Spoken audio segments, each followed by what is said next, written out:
냉전과 제국주의, 민족주의가 뒤엉킨 세계. 1960년대 베트남에선 피비린내가 진동했습니다. 미국 역사상 최초로 패배한 전쟁이자 한국이 경험했기에 더욱 기억해야 할 전쟁. 베트남 전쟁 이야기입니다. 베트남은 1884년부터 프랑스의 식민 통치를 받고 있었습니다. 그리고 2차 세계대전이 터지면서 프랑스 힘이 약해진 틈에 일본이 베트남을 꿀꺽 삼켜버렸죠. 이에 베트남의 공산주의 지도자인 호치민은 1941년 베트남 독립동맹을 만들었는데 이들이 일명 베트민입니다. 베트민은 일본군에 맞서 게릴라전을 펼쳤고 그 과정에서 민족주의가 뜨겁게 달아올랐습니다. 그리고 1945년 8월 미국의 원자폭탄을 맞은 일본이 베트남에서도 물러나게 되는데요. 독립을 외치던 호치민은 베트남 북부 지역에서 베트남 민주공화국의 시작을 선포했습니다. 하지만 이들을 바라보는 프랑스의 시선은 싸늘했습니다. 베트남은 원래 우리 식민지였는데 독립은 무슨?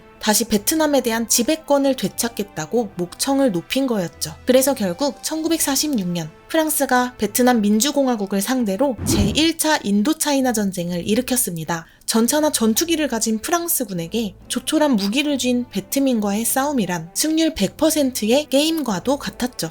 프랑스는 압도적인 화력으로 하노이를 장악했고 베트민은 산악지역으로 물러났습니다. 그러나 이것은 베트민의 의도적인 전략이었습니다. 어차피 전면전으로 붙어봐야 승산이 없으니 우리가 빠삭하게 하는 산악지대를 거점으로 게릴라전을 펼치자 이런 계산을 했던 거죠. 그래서 프랑스군은 갑자기 튀어나와 공격하고 순식간에 사라지는 게릴라들 때문에 아주 미칠 노릇이었습니다. 그리고 1953년 프랑스는 전세를 뒤집기 위한 전략적 거점으로 교통의 요충지 디엠비엠프를 선택했습니다. 디엠비엠프는 해발 1000m에 위치한 고원 분지인데요. 여기에 장악해서 베트민의 보급로와 통로를 틀어막고 병력을 분산시켜 격파하자는 계산이었습니다.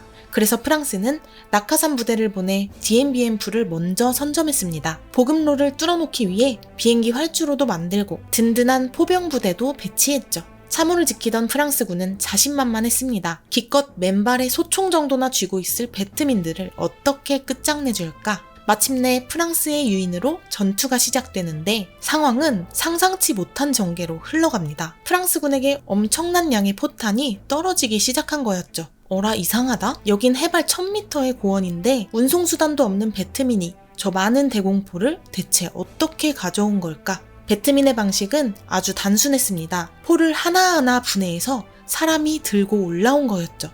베트민에는 정규군만 있는 게 아니었습니다. 청년과 여성으로 구성된 2만여 명의 주민이 동원됐고 이들은 200km가 넘는 곳에서부터 개조한 자전거를 타고 물자를 운반해줬습니다. 오직 사람의 힘으로 장비를 들고 정글을 뚫고 올라가서 결국 150문 이상의 대포를 배치한 집념의 베트민. 심지어 그 작업은 프랑스 정찰기를 피할 수 있는 밤에 이뤄졌습니다. 프랑스군이 수송기에서 떨어뜨려주는 보급을 받을 때 베트민은 자전거로 배달해주는 보급을 받으며 막강한 프랑스군을 격파했습니다. 프랑스군 패배의 원인은 방심 그리고 자만이었습니다. 게릴라 수준의 베트민에 대해 수색 정찰도 제대로 하지 않았죠. 이렇게 베트민이 게릴라전과 정규전이 혼합된 전술로 디엠비엠프 전투에서 승리하면서 제1차 인도차이나 전쟁이 끝났습니다. 디엠비엠프 전투는 아시아 식민지가 서양 제국주의에 맞서 승리한 최초의 정규전으로 평가됩니다. 1954년 제네바 휴전협정이 체결되면서 프랑스군은 베트남에서 철수하게 되는데요. 이제 베트남은 북위 17도선을 경계로 남과 북으로 분단되었습니다. 이제 북쪽은 호치민 정부가 통치하고 남쪽은 바오다이 정부가 통치하기로 했고 2년 뒤 총선거로 통일정부를 세우자고 결론이 났죠. 그런데 불과 2년 뒤 통일선거를 치러야 한다는 극도로 민감한 상황에서 남북 양쪽에선 어떤 일이 벌어졌을까요? 최소한 우리 쪽에선 몰표가 나와야 한다는 압박감 속에 피해 숙청이 시작됐습니다. 북쪽에 있던 가톨릭 신자들은 살아남기 위해 남쪽으로 도망쳤고 남쪽에 있던 공산주의자들은 죽지 않기 위해 북으로 도망쳤습니다. 이렇게 남과 북의 이념은 더 뚜렷하게 갈라지게 됐죠. 이제 양쪽을 간단히 북베트남과 남베트남이라고 부르겠습니다. 제네바 협정이 끝나고 프랑스가 떠난 빈자리는 이제 미국이 차지했습니다. 남베트남을 후견하기 시작한 미국은 1956년에 벌어질 총선을 심각하게 우려했습니다. 북베트남의 호치민은 오랫동안 베트남 독립운동을 이끌면서 국민의 지지를 한몸에 받아온 인물인 반면 남베트남의 바오다이는 너무도 무능한 인물이었죠. 이대로 가면 공산주의자 호치민이 승리할 게 뻔했습니다. 미국은 중국 공산화의 영향으로 세계의 공산주의 도미노 현상이 이어질 것을 경고한 바 있었습니다. 그래서 미국은 베트남 남북 분단을 강화하고 남쪽에 강력한 반공 정권을 세우기로 합니다. 이렇게 반공주의자 응호딘지엠이 새로운 대통령으로 등극하면서 1955년 남베트남엔 베트남 공화국이 수립됩니다. 세계적으로 냉전이 격화되고 있었고 남북으로 갈라진 베트남에서는 이렇게 북쪽의 공산주의 국가와 남쪽의 자유민주주의 국가가 대치하게 됐죠.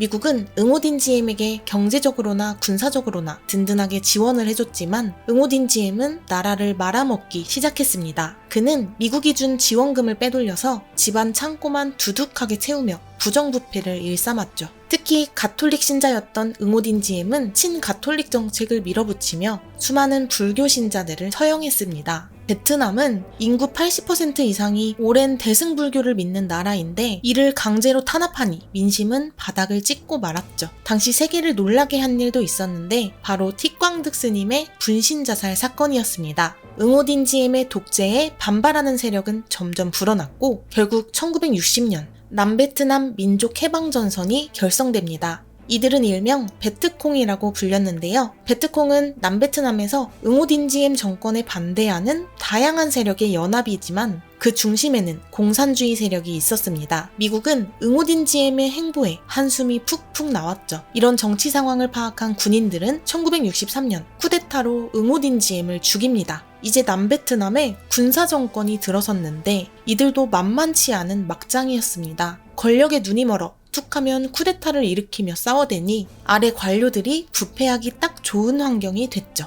남베트남 관료들은 미국이 준 지원금도 꿀꺽하고 미국이 베트콩 토벌하라고 지원한 무기를 내다 팔았습니다. 황당하게도 그들이 판 무기는 결국 베트콩 손에 들어갔죠. 난리가 난 베트남 정부를 보며 북베트남은 기회를 포착합니다. 북베트남은 남베트남에 있는 베트콩을 적극 지원하기 위해 호치민 루트를 활용했는데요. 예전에 프랑스랑 싸울 때부터 옆나라 캄보디아와 라오스 정글 사이로 약 1만 킬로미터의 보급로가 건설되고 있었습니다. 이 호치민 루트를 따라서 북베트남의 무기와 병력이 남베트남으로 전달됐고 베트콩은 점점 더 강해지고 있었습니다. 이 모든 것을 파악하고 있던 미국은 고민에 빠졌습니다. 이제 남베트남이 북베트남에 먹히는 건 시간 문제처럼 보였고 베트남 전체가 공산화되면 주변국까지 공산화될 게 뻔했습니다. 베트남 공산화를 막아야 되는데 북베트남을 공격할 명분이 없네? 그리고 통킹만 사건이 터지게 되죠.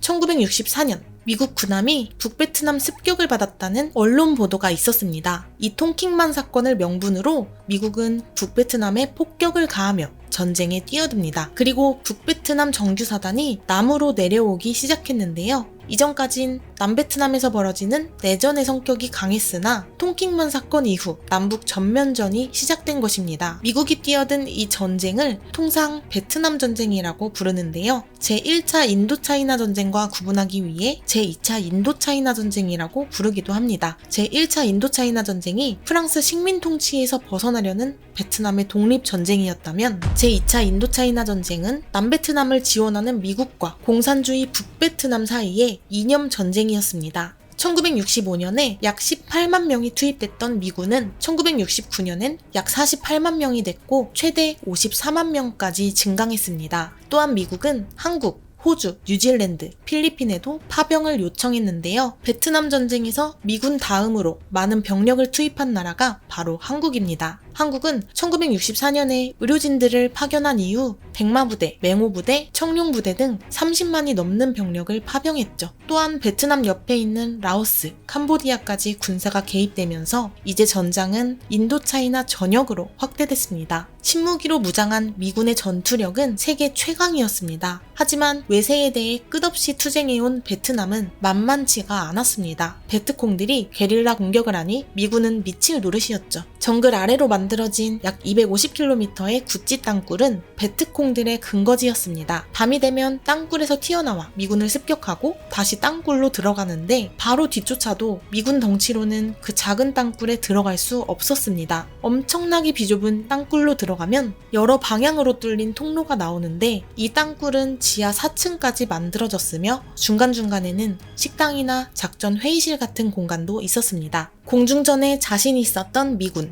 하지만 공중에서 봐도 울창한 숲밖엔 보이질 않고 숲속에 숨어있던 지대공 미사일이 여기저기서 항공기를 격추시키니 보이지 않는 적에 대한 본능적인 불안감이 치솟았습니다. 베트남 전쟁에서 그토록 민간인 학살이 많았던 이유도 여기에 있습니다. 어디서 튀어나올지 모르는 보이지 않는 적. 게다가 지역 주민들은 게릴라를 숨겨주고 게릴라에 합세했기 때문에 저 사람이 민간인인지 게릴라인지 구별하기가 어려웠다고 하죠. 미군은 네이팜탄 수십만 톤을 투하해서 숲을 태워버리려고 했습니다. 네이팜탄은 3,000도씨의 고열을 내며 반경 30m 이내를 불태우는 폭탄인데요. 숲은 워낙 습해서 잘 타지도 않았습니다. 이제 미군은 정글 속에 숨은 베트콩을 향해 수천만 리터의 고엽제를 쏟아부었습니다. 식물의 잎을 말려 죽이는 독한 고엽제는 수많은 사람에게 지독한 후유증을 남겼고 한국군 역시 고엽제 후유증을 알았습니다. 한편 악으로 깡으로 버티던 북베트남은 미국을 끝장내기 위한 큰 한방을 준비합니다. 바로 1968년의 구정 대공세입니다. 베트남에서도 설날은 최대 명절이기에 구정에는 잠시 휴전하는 관습이 있었습니다. 미 연합군이 모처럼 휴식을 취하던 설 연휴, 남베트남 전역에서 느닷없는 총격 소리와 함께 북베트남의 대대적인 공세가 시작됐습니다.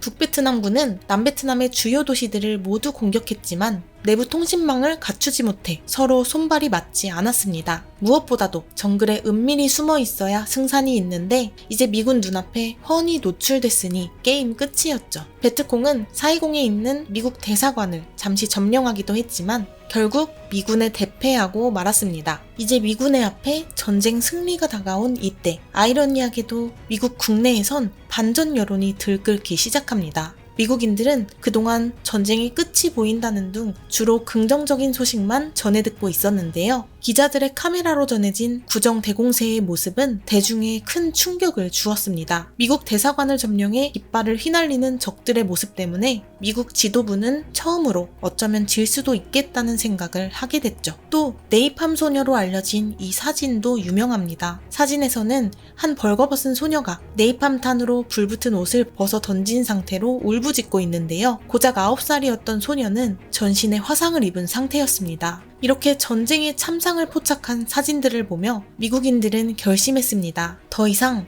미국의 젊은이들을 늪으로 보낼 수 없다.